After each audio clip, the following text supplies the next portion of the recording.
In this video, I'll be showing you how to make screen and app size larger on Samsung phone. It's the best method, so if you find this video helpful, be sure to drop a like and subscribe. But anyways, getting into it, it's very easy to go ahead and do this.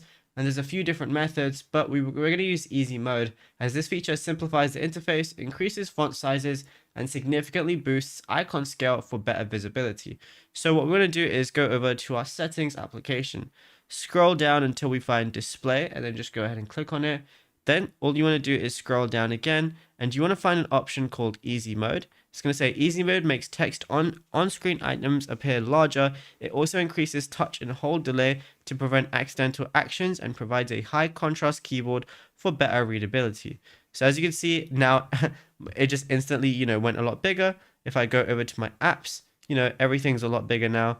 And yeah, it's literally as simple as that. There is not really anything else to it.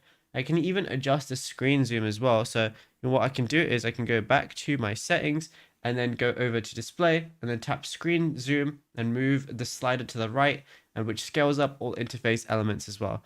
And yeah, it's as simple as that. Now, if you found this video helpful, be sure to drop a like and subscribe.